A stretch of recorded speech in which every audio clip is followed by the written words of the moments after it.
വൈദ്യുതി നിരക്ക് കൂട്ടിയ സർക്കാർ നടപടിക്കെതിരെ തൃശൂരിൽ കോൺഗ്രസ് പ്രവർത്തകർ പന്തം കൊളുത്തി പ്രതിഷേധം നടത്തി. ഈസ്റ്റ് മണ്ഡലം കോൺഗ്രസ് കമ്മിറ്റിയുടെ നേതൃത്വത്തിൽ നടന്ന പ്രതിഷേധം ബ്ലോക്ക് പ്രസിഡന്റ് ഫ്രാൻസിസ് ചാലിശ്ശേരി ഉദ്ഘാടനം ചെയ്തു. തിരുവനന്തപുരത്ത് കാപ്പ നിയമപ്രകാരം പ്രതി അറസ്റ്റിലായത് നെടുമങ്ങാട് സ്വദേശി സുജിത്.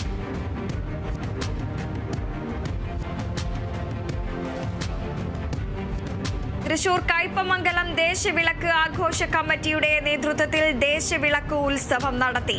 ചടങ്ങുകൾക്ക് ശിവദാസ് ഷാദി മുഖ്യ കാർമ്മികത്വം വഹിച്ചു.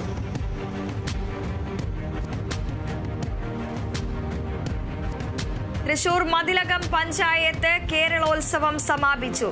ഗ്രാമനന്മ മതിലകം ഓവറോൾ ജേതാക്കളായി ഇ ടി ടൈസൺ MLA സമാപന സമ്മേളനം ഉദ്ഘാടനം ചെയ്തു.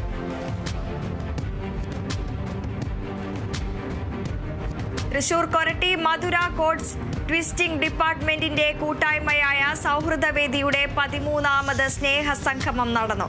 മുതിർന്ന അംഗം രാജപ്പൻ തമ്പാൻ സ്നേഹസംഗമം ഉദ്ഘാടനം ചെയ്തു.